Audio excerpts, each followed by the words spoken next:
किसान भाइयों नमस्कार, मैं पुनीत सिसोदिया। किसान भाइयों, गुड़ जिसको हम अंग्रेजी में जागरी कहते हैं, इसका प्रयोग हमारी फसलों के लिए, हमारी भूमि के लिए काफ़ी फायदेमंद होता है। बहुत ही ज़्यादा बेहतर उपयोग हम इसका कृषि में ले सकते हैं। जो गुड़ होता है वो हमारी सॉइल जो होती है, भूमि होती है, उसकी फर्टिलिटी यानी कि उपजाऊपन को बढ़ाने में बेहद ही उपयोगी होता है, बहुत ज़्यादा लाभकारी होता है। उसके साथ साथ इसका जो उपयोग है हमारी फसलों के लिए भी बेहद फ़ायदेमंद होता है। फसलों के लिए इसमें काफ़ी सारे न्यूट्रिशन पाए जाते हैं, पोषक तत्व पाए जाते हैं और ये एकदम ऑर्गेनिकली प्रोवाइड होते हैं हमारी फसलों के लिए, जिससे ये हमारी भूमि पर लंबे समय तक इसका फ़ायदा रहता है और लॉन्ग पीरियड तक हमारी भूमि अच्छी रहती है। लंबे समय तक हमारी भूमि जो होती है वो अच्छी रहती है। जो हम रासायनिक प्रोडक्ट का उपयोग करते हैं उनका प्रयोग जब हम अपनी भूमि पर करते हैं या फसलों पर करते हैं तो उनका तुरंत और अच्छा रिजल्ट मिलता है, लेकिन लॉन्ग पीरियड में जाकर, लंबे समय में जाकर वो कहीं ना कहीं हमारी जो भूमि की फर्टिलिटी है उसको बिगाड़ते हैं। लेकिन गुड़ काफ़ी फायदेमंद हो सकता है जो फर्टिलिटी है उसको सुधारने के लिए। तो जो गुड़ है वो दुनिया में जितना भी गुड़ का प्रोडक्शन होता है उसका 70% केवल भारत में प्रोडक्शन होता है, यानी कि गुड़ के उत्पादन में भारत पहले नंबर पर है। दुनिया में सबसे ज़्यादा जो गुड़ का उत्पादन है वो भारत में होता है। तो इसलिए ये भारत के हर जगह, हर शहर में ये आसानी से अवेलेबल हो जाता है और सस्ते में भी हमें पड़ता है। जो अन्य प्रोडक्ट हम कृषि में यूज करते हैं उनके मुकाबले ये सस्ते में पड़ता है और इसके जो बेनिफिट है वो भी बहुत ज़्यादा, उनके मुकाबले उनसे ज़्यादा हमें अपनी फसलों में मिलते हैं। तो आज की इस वीडियो में हम यही जानने वाले हैं कि गुड़ के क्या क्या बेनिफिट्स हमारी फसलों में होते हैं, कौन कौन से पोषक तत्व पाए जाते हैं, कैसे ये हमारी भूमि की जो फर्टिलिटी है, उर्वरा शक्ति है, उसको सुधारता है। उसके साथ साथ इसका उपयोग हमें कब करना है, कितनी मात्रा में इसका उपयोग हमें करना है और एक बेहद ही अच्छा उपयोग मैं आपको इसका बताऊंगा गुड़ का, जो हम अपनी फसलों पर कर सकते हैं। तो वीडियो को अंत तक जरूर देखिएगा, वीडियो काफ़ी इंफॉर्मेटिव होने वाला है। तो चलिए सबसे पहले हम बात करते हैं कि गुड़ के अंदर कौन कौन से पोषक तत्व, कौन कौन से न्यूट्रिशन पाए जाते हैं जो हमारी फसलों के लिए फ़ायदेमंद होते हैं।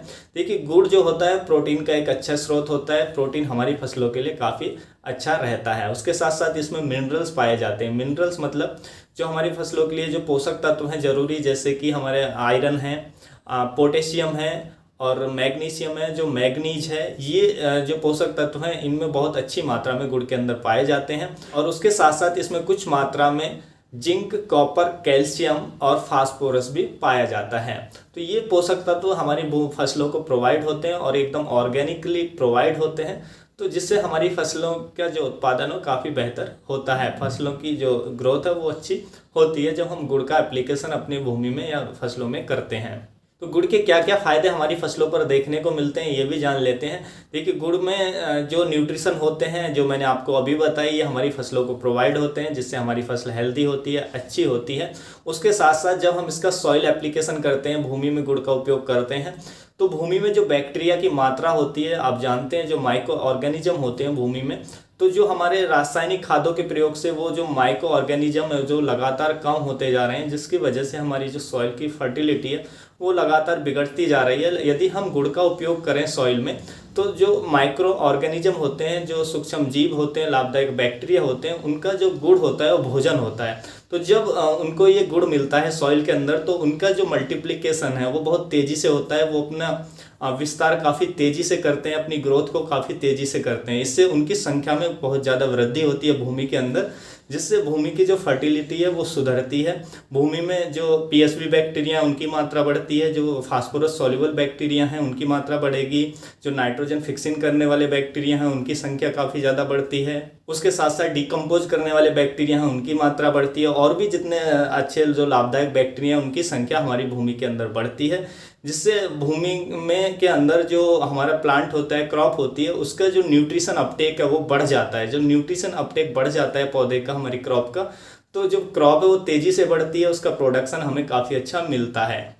उसके साथ साथ जब इन माइक्रो ऑर्गेनिज्म की यानी कि लाभदायक जो बैक्टीरिया इनकी संख्या भूमि के अंदर बढ़ती है, तो भूमि में जो कार्बन की मात्रा है वो भी इंक्रीज होती है, वो भी बढ़ती है।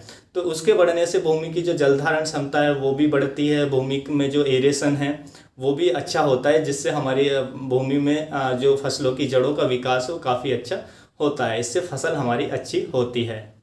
उसके साथ साथ जो गुड़ होता है उसमें हीटिंग होती है, यानी कि वो हीट होती है। गुड़ जो होता है गर्म होता है। तो सर्दियों में यदि आप इसका ज़्यादा से ज़्यादा अपनी फसलों में उपयोग करते हैं तो जो हमारी फसल है, क्रॉप है, पौधा है, उसको हीट प्रदान करेगा, ये हीटिंग प्रदान करेगा, जिससे जो हमारी क्रॉप है जो ठंड की वजह से उसकी ग्रो नहीं हो पाती है, ग्रोथ नहीं हो पाती है, उसकी बढ़वार नहीं हो पाती है, तो गुड़ के प्रयोग से हम उसको थोड़ी हीटिंग प्रदान कर सकते हैं, हीट प्रदान कर सकते हैं, जिससे हम अपनी फसल की जो ग्रोथ है वो हमारी अच्छी होगी। तो सर्दियों में इसका प्रयोग हम ज़्यादा से ज़्यादा कर सकते हैं, गर्मियों में थोड़ा इसका कम प्रयोग करें। अब जानते हैं कि गुड़ का प्रयोग हम फसलों में कौन कौन से तरीके से कर सकते हैं। एक तो आप सॉइल में इरिगेशन के साथ, पानी के साथ चला सकते हैं। गुड़ को पानी में घोलकर पानी के साथ चला सकते हैं, यानी कि फर्टिगेशन के तौर पर आप उपयोग कर सकते हैं। दूसरा, फॉलियर स्प्रे के रूप में भी आप इसको स्प्रे कर सकते हैं, यानी कि गुड़ का स्प्रे भी आप फसलों पर दे सकते हैं। यदि हम इसकी डोज की बात करें तो गुड़ की जो डोज है, यदि आप भूमि में डायरेक्ट दे रहे हैं तो भूमि में आप 4 से 5 किलोग्राम गुड़ को 100 लीटर पानी में घोलकर पानी के साथ चला सकते हैं, सिंचाई के साथ दे सकते हैं हम। उसी के साथ साथ यदि हम फोलियर स्प्रे की बात करें तो स्प्रे में आप 1 ग्राम गुड़ पर लीटर पानी में मिलाकर स्प्रे कर सकते हैं, यानी कि 15 लीटर की टंकी है तो 15 ग्राम गुड़ मिलाकर उसमें आप स्प्रे दे सकते हैं। इसके से आपको काफ़ी अच्छे रिजल्ट अपनी फसलों पर देखने को मिलेंगे। उसके साथ साथ जो गुड़ है, आप उसको, जैसे आप ट्राइकोडर्मा का स्प्रे करते हैं या जो स्यूडोमोनास का स्प्रे करते हैं, तो उनके साथ यदि गुड़ को मिलाकर देते हैं तो उनके काफ़ी अच्छे रिजल्ट आपको देखने को मिलते हैं। क्योंकि जो ट्राइकोडर्मा है या स्यूडोमोनास है, जब उसमें हम गुड़ को मिला लेते हैं तो उनकी जो संख्या है वो काफ़ी तेज़ी से बढ़ती है और ग्रोथ काफ़ी तेज़ी से करते हैं, तो उनका रिजल्ट हमें काफ़ी अच्छा देखने को मिलता है अपनी फसलों पर। उसके साथ साथ एक बहुत ही अच्छा गुड़ का उपयोग आप ले सकते हैं यदि आपकी फसलों में जो लीफ माइनर की समस्या वो बहुत ज़्यादा है और लीफ माइनर आपकी फसलों में कंट्रोल नहीं हो रहा है, तो आप जो लीफ माइनर के लिए स्प्रे दे रहे हैं, जो इंसेक्टिसाइड का स्प्रे दे रहे हैं, यदि उसमें गुड़ भी मिला लेते हैं, जैसे 15 लीटर की टंकी है तो उसमें 15 ग्राम ही गुड़ मिलाकर, और जो इंसेक्टिसाइड आपको लीफ माइनर के लिए देना है वो इंसेक्टिसाइड उसमें डालकर यदि आप स्प्रे देते हैं तो उसके बहुत ही अच्छे रिजल्ट मिलेंगे। आपका जो लीफ माइनर है वो एकदम कंट्रोल हो जाएगा। तो लीफ माइनर कंट्रोल करने के लिए बहुत ही इफेक्टिव है, बहुत ही अच्छी तरीके से वो कंट्रोल हो जाता है यदि लीफ माइनर आपका कंट्रोल नहीं हो रहा है तो इस तरीके से आप लीफ माइनर को भी कंट्रोल कर सकते हैं। तो किसान भाइयों, यही थी आज की जानकारी। यदि आपको जानकारी अच्छी लगी तो वीडियो को लाइक कीजिएगा, अन्य फार्मर के साथ इसको शेयर जरूर कीजिएगा ताकि उन तक भी जानकारी पहुंच सके। फिर मिलूंगा आपको एक नई वीडियो के साथ, नई जानकारी के साथ। तब तक के लिए आप अपना ख्याल रखिएगा। धन्यवाद।